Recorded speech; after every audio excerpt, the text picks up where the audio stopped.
Hey, I'm Andy Chanley from 88.5 FM, and this is another one of our Here at Home teleconference interviews. And today we're lucky to have LP joining us. Welcome in, LP. What's up, Andy? How's it going, man? Doing really well. The new single, the one that you love, you've been hearing extensively on 88.5 FM these days. Is that a standalone single, or is there a as yet unannounced album on the way? There's an album on the way, and there's a new single on the way as well called "How Low Can You Go." It's coming out. Nice. Is the ballpark of when we'll have the full LP? The full LP. Probably, in light of everything that's going on, it would have been sooner, but probably like April. All right. So something to look forward to in the new year. And you're playing the City National Grove of Anaheim on Saturday, November 14th. 2 shows. Tickets available now at 885fm.org and axs.com. It's a benefit for 88.5 FM. I wanted to thank you for doing that for us and helping keep public radio thriving here in Southern California. Mm-hmm. By the way, I went to the Dawes concert a couple weeks ago.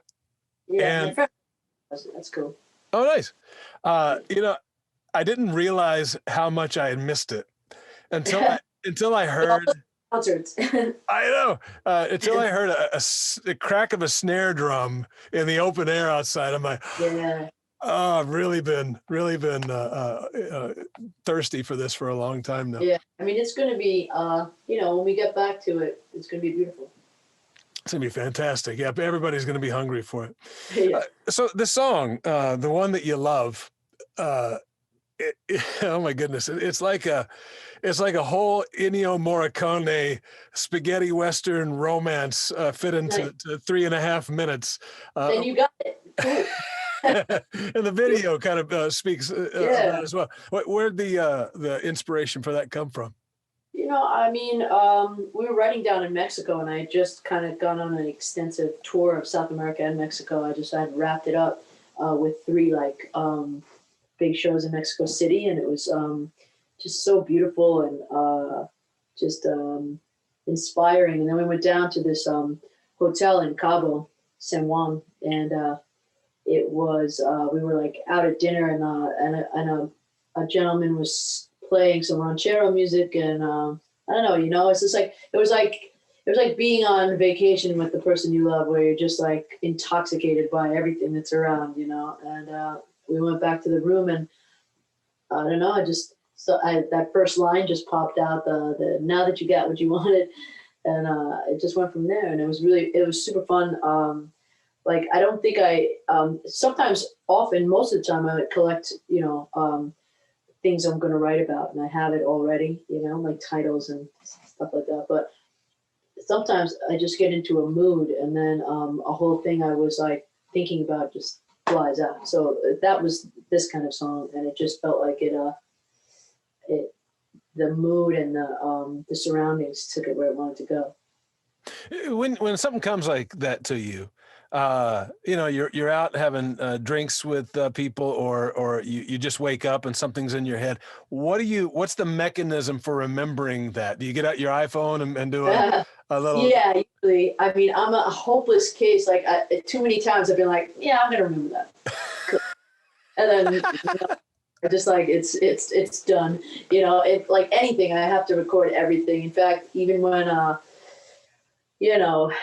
don't as soon as I step foot in a session, I just hit record, because I've spent so many times, in the beginning, kind of searching for some melody that I did that everyone was like, what was that first thing you did? So it's learn that lesson the hard way. So. Yeah. So this is the first time I'm talking to you. So forgive the basic question, but walk me through the beginnings of your career. So are you 17 years old and on stage in New York, and David Lowery of Cracker sees you and says, you got to be on our next album? Was it that simple? It was more of an inside thing, people just talking to other people. And then I co-wrote a song with them, and then he produced that first record. And yeah, it was a beautiful experience. And, and then I just kept going with, I don't think I'd found my music, even now people always be like, oh, there, it's what genre is it? It's hard to explain because I don't really, Americana was not really my thing. It's not really my thing. There's a lot of other elements and things that, and there wasn't, when you're trying to like snake your way through the business and get a foothold, on a major or whatever, often it has to be a very specific thing for people to like latch on. And I don't even mean fans. I mean like business people, So, so that was difficult. And then I spent a long time as a songwriter, not even a long time. I mean, I'm always a songwriter, but I spent 2 years like just thinking I was only going to be a songwriter. And that's, I think, and you thrived at it. Songs for Cher and Christina Aguilera. I mean, so many different people. Yeah. I mean, the Rihanna single was the big, the thing. And that like kind of kicked it off, right? Like that was actually the, that's when it like peaked. And right at that moment, of course, I'd worked, to get to that moment. Then right at that moment, my artist career, in a great way, but my artist career kind of like took off again.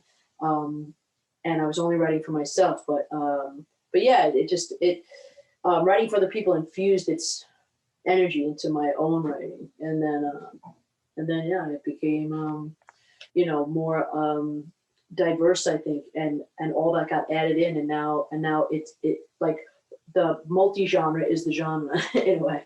Right. Well, it's interesting. You say it took you a while to come to solidify in your mind, how to quantify what it is you did and what you wanted to do.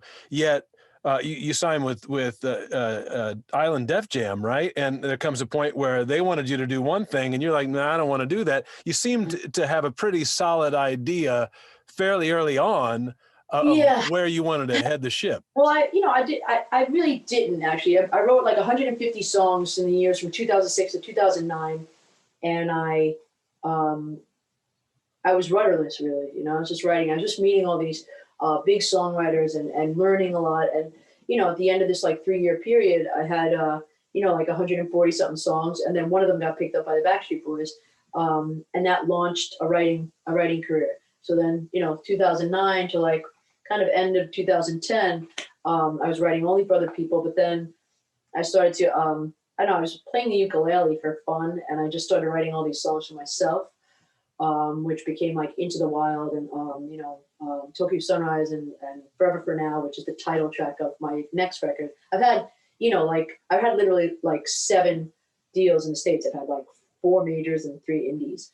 So, it's been a journey in a good way, like I think, I learned a lot, and I also, I definitely know what I don't want. Yeah.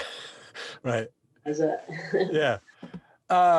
Usually I don't like to timestamp these interviews for people and let them know when they happen, but this is kind of an interesting time. Now I know you're probably feeling as I am. As we're speaking, we still don't know who the president of the United States is going to be. Election was yesterday, and votes are being counted right now. Well, I think somebody thinks they won, though. So yeah, because somebody has an idea. I'm not really sure what my question is here. Maybe I'll know by the time I'm done talking. But I think back to another time when things were less divisive, like in the when I was a teenager in the 80s, the Speaker of the House, Tip O'Neill, would disagree vehemently with Ronald Reagan, but yet Friday night, at the end of the work week at 6 o'clock, they get together in the White House and have scotch together. It was a different time when people could separate, they could have some civility. And I'm just kind of wondering, actually, I have admiration for you because it seems like you've been able to do that. I don't know a lot about your personal politics, but I believe I read your dad was involved in conservative politics a little bit, and you've collaborated with Morrissey, who chafes some people with his politics and so forth. Yet you're a city dweller, living in New York and Hollywood, and you're an icon among the LGBTQ community that tends to skew more liberal. It certainly feels like you've done a great job separating art from politics? Was that a question? I think that was almost a question. Yes. I'm trying to always like be on the side of just art, like and kind of like separating it, my humanity, because I feel like there's so much about people I don't know, like all different people. There's so many reasons, and I accept this like very broad sketch and broad swipe of diversity, for me. I feel like people, we're constantly like trying to divide ourselves into, pitting ourselves against each other, and I just I don't know. I try to. I feel like art is meant to be the great unifier, in so many ways, and I try to stick to that. I'm not, like you said, I don't.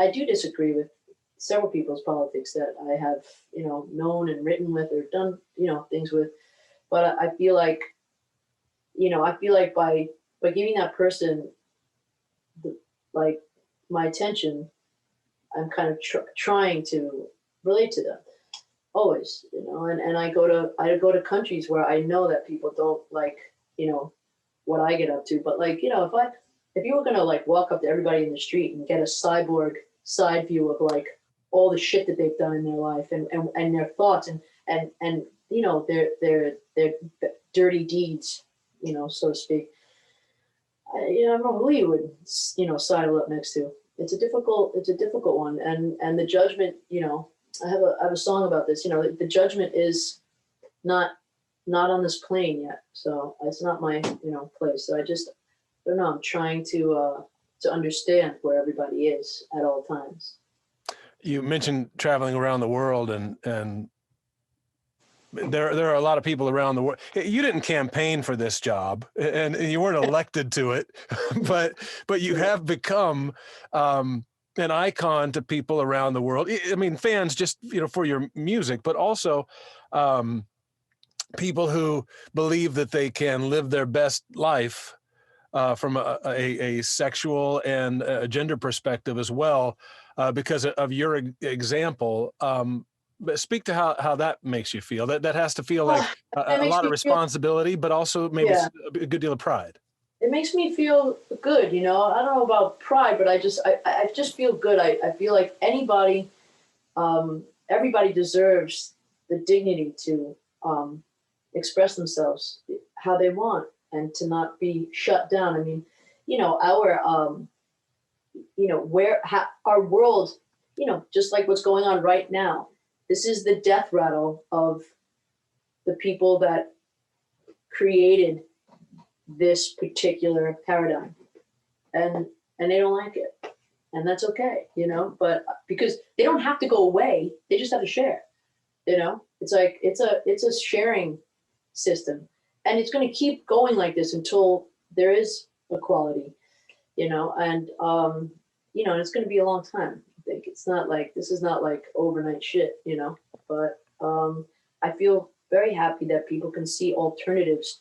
We are an imitating species. We imitate, and it's nice to have different things to imitate, or for people to like grab onto, to go like, oh, this person puts me at ease because I feel that in myself, and I want to like walk the earth like that, and if I could be that to a couple of people, I'm down. And I don't, it's nobody's business who I love, who I fuck, who I do whatever with, and I'm sorry, you can't say fuck on here, because if you haven't heard fuck yet, people, walk outside, for fuck's sake.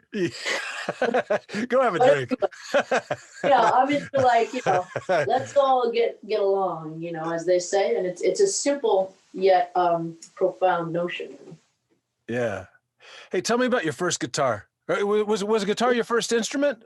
Yes. Tell me about the first one. The first one, funny enough, I think the first one was like Martin that my dad lent me money to get, and it's with like a old bandmate of mine that I haven't spoken to in a bit,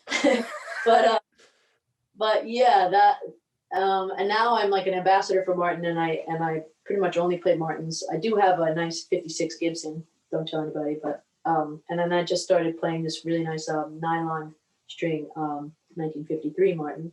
So I'm a Martin person, but I love the ukulele. The ukulele, you know, after taking a battering in this business, you know, I was on probably I'd gone through like 2 brutal major label deals and a couple of indies and was, you know, embarking on that writing time that I was telling you about. I started playing the ukulele and it just like opened this like, you know, little door in my heart again to like just the simplicity and the beauty of just, you know, a song. Like, you know, I was whistling.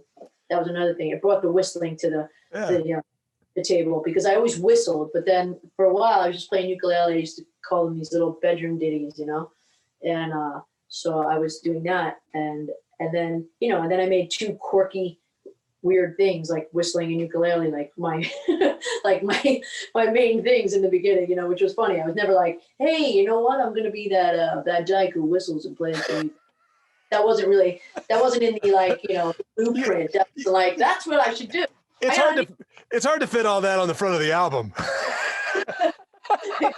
But, you know, but I did those 2 things, and I still do those 2 things with, you know, no apologies. And, you know, but I play all these, you know, weird little, you know, instruments, but I don't think it's a bad idea. Yeah. What do you think you'd be doing right now if it weren't for music?